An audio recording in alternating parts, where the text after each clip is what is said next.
75 digital banking units की सौगात आज प्रधानमंत्री नरेंद्र मोदी उद्घाटन इसका कर रहे हैं। देश की स्वतंत्रता के 75 वर्षों के उपलक्ष्य में ये सौगात प्रधानमंत्री की तरफ से दी जा रही है। तस्वीर आपके सामने फिलहाल इस कार्यक्रम की शुरुआत हो चुकी है। Focus is to harness the benefits of technology and innovation in the banking space. The establishment of DBUs is a step to further augment the digital infrastructure in the country.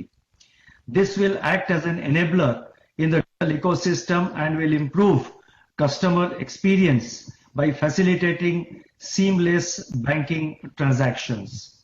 The DBUs will also augment our effort to promote financial inclusion by providing banking services in a paperless, efficient, safe and secure environment. The specific financial services to be provided by the DBUs include, among various other things, savings, credit, investment, and insurance.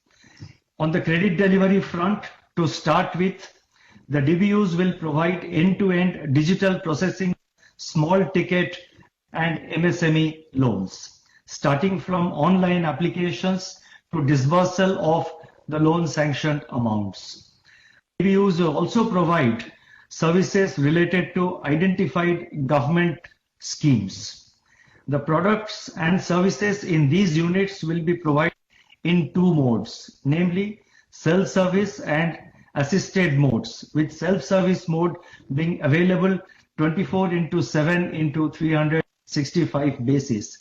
The banks are also free to engage the services of digital business facilities and business correspondents to expand the footprint of the DBUs.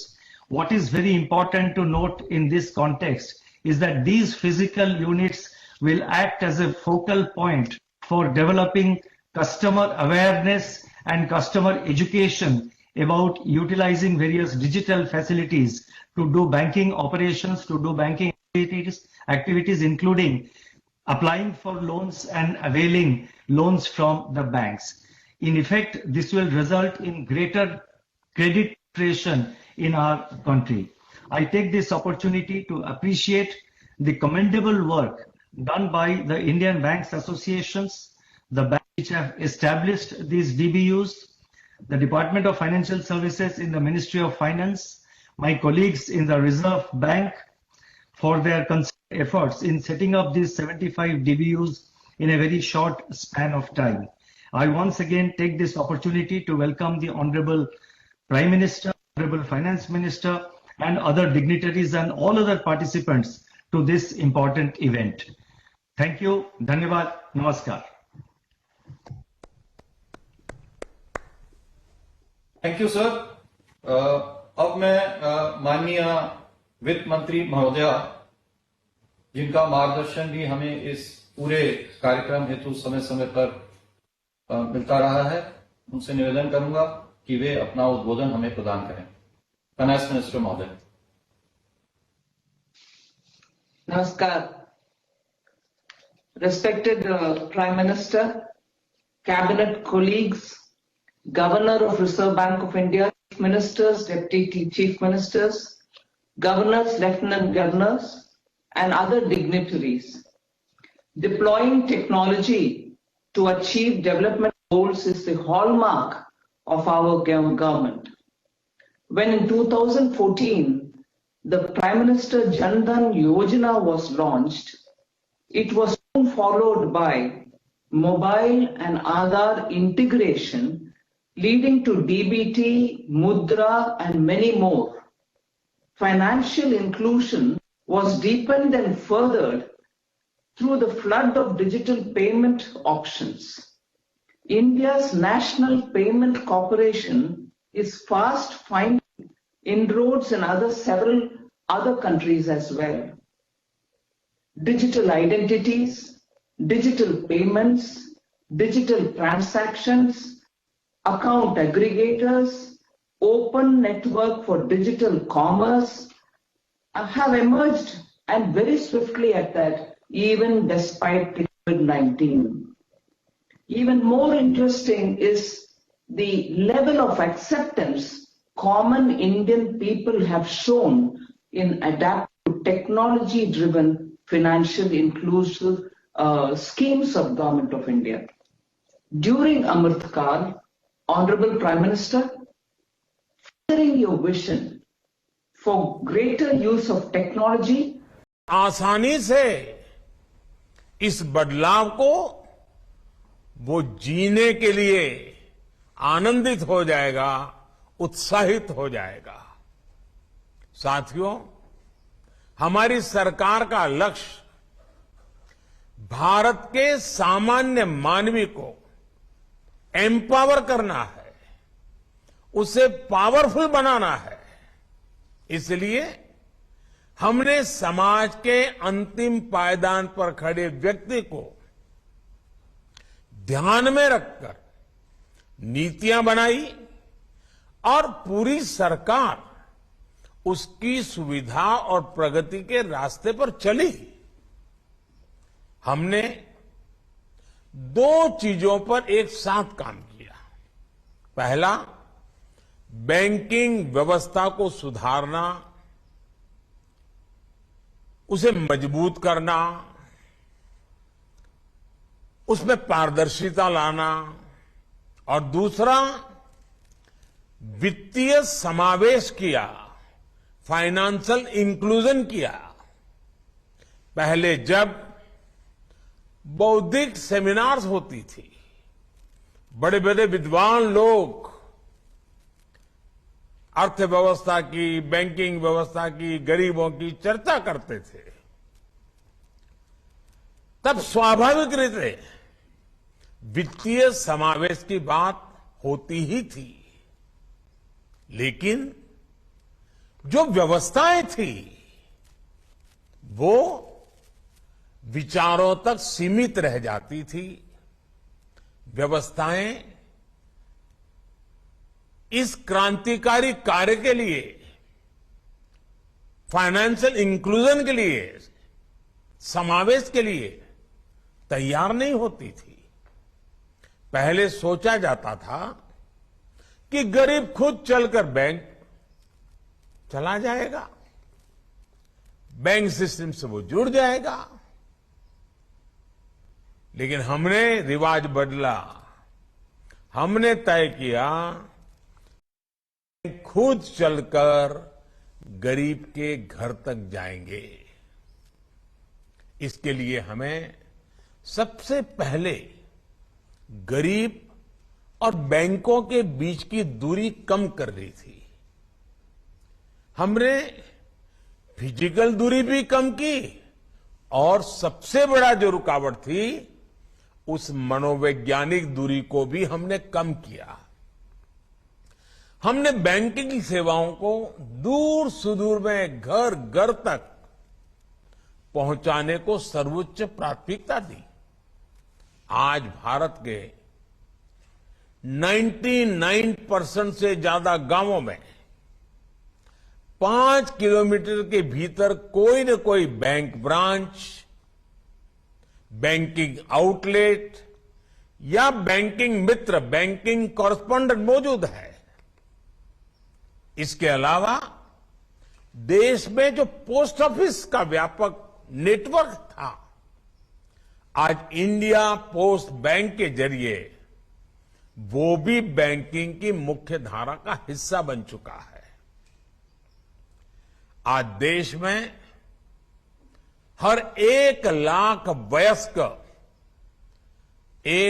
वयस्क आबादी पर जितनी bank शाखाएं मौजूद हैं, वो Germany, चीन और दक्षिण अफ्रीका से ऐसे देशों से भी ज्यादा है। साथियों, हम सामान्य मानवी के जीवन स्तर को बदलने का संकल्प लेकर के दिन रात मेहनत कर रहे हैं। हमारा संकल्प है व्यवस्थाओं में सुधार का, हमारा संकल्प है पारदर्शिता लाने का, हमारा संकल्प है आखिरी पंक्ति में खड़े व्यक्ति तक पहुंचने का। जब हमने जनधन अकाउंट की मुहिम शुरू की तो कुछ आवाजें उठी कि गरीब बैंक खाते का क्या करेगा। यहां तक कि इस फील्ड के कई एक्सपर्ट भी नहीं समझ पा रहे थे कि इस अभियान का महत्व क्या है। लेकिन बैंक खाते की ताकत क्या होती है, ये आज पूरा देश देख रहा है। मेरा देश का सामान्य से सामान्य नागरिक अनुभव कर रहा है। बैंक और बैंक खातों की वजह से हमने गरीबों को बहुत कम प्रीमियम पर बीमा की सुविधा दी। बैंक खातों की ताकत से जुड़ने के बाद गरीबों को बिना गारंटी लोन मिलने का रास्ता खुल गया। बैंक अकाउंट होने की वजह से गरीब लाभार्थियों तक सब्सिडी का पैसा सीधे उनके खाते में पहुंचा। बैंक खातों के जरिए ही गरीबों को घर बनाना हो, शौचालय बनाना हो, गैस की सब्सिडी प्राप्त करना हो, उनको सीधे उनके खाते में दिया जा सका। किसानों को भी तमाम सरकारी योजनाओं से मिलने वाली मदद बैंक खातों की वजह से उन तक आसानी से पहुंचाई जा सकी। और जब कोरोना महामारी का दौर आया तब सीधे गरीब के बैंक अकाउंट में, माताओं बहनों के बैंक अकाउंट में सीधा पैसा पहुंचाया गया। बैंक खातों की वजह से हमारे रेहड़ी पटरी वाले भाई बहनों के लिए स्वनिधि योजना भी शुरू होगा पाई। जबकि उसी दौरान विकसित देशों तक को इस काम में मुश्किलें पेश आ रही थी। आपने सुना होगा, अभी अभी आईएमएफ ने भारत के डिजिटल बैंकिंग इंफ्रास्ट्रक्चर की भूरी भूरी प्रशंसा की है। इसका श्रेय भारत के गरीबों, भारत के किसानों और भारत के मजदूरों को जाता है, जिन्होंने नई तकनीकों को हिम्मत के साथ, समझ के साथ अपनाया, उसे अपने जीवन का हिस्सा बनाया। साथियों, वित्तीय भागीदारी जब डिजिटल भागीदारी से जुड़ जाती है तो संभावनाओं का एक नया विश्व खुलने लग जाता है। यूपीआई जैसा बड़ा उदाहरण हमारे सामने है और भारत इसके लिए गर्व करता है। यूपीआई अपने तरह की दुनिया की पहली टेक्नोलॉजी है, लेकिन भारत में आप इसे शहर से लेकर गांव तक, शोरूम हो या सब्जी का ठेला, हर जगह आप उसे देख सकते हैं। यूपीआई के साथ ही अब देश के जन सामान्य के हाथों में रुपे कार्ड की ताकत भी है। एक समय था जब क्रेडिट या डेबिट कार्ड एक एलिट व्यवस्था मानी जाती है, बड़े समाज के रईसों की व्यवस्था मानी जाती थी। कार्ड भी विदेशी होते थे, उन्हें इस्तेमाल करने वाले भी बहुत गिने चुने लोग होते थे और उनका इस्तेमाल भी वैसी ही चुनिंदा जगहों पर ही होता था। लेकिन आज भारत में 70 करोड़ से ज्यादा रुपे कार्ड सामान्य मानवी के पास है। आज भारत का स्वदेशी रुपे कार्ड दुनिया भर में स्वीकार किया जा रहा है। टेक्नोलॉजी और इकोनॉमी का ये जोड़ एक और गरीब की गरिमा और मध्यम वर्ग को बहुत बड़ी ताकत दे रहा है, तो साथ ही देश के डिजिटल डिवाइड को उसे भी खत्म कर रहा है। साथियों, जैम यानी जनधन, आधार और मोबाइल की त्रिशक्ति ने मिलकर एक बड़ी बीमारी का इलाज भी किया है। ये बीमारी है भ्रष्टाचार की बीमारी है।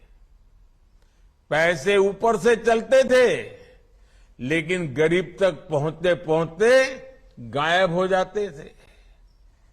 लेकिन अब डायरेक्ट बेनिफिट ट्रांसफर यानी डीबीटी के जरिए पैसा जिसके नाम से निकलता है उसके खाते में पहुंचता है, उसी समय पहुंचता है। अलग अलग योजनाओं में अब तक डीबीटी के जरिए 25 लाख करोड़ रुपए से ज्यादा की राशि ट्रांसफर की जा चुकी है।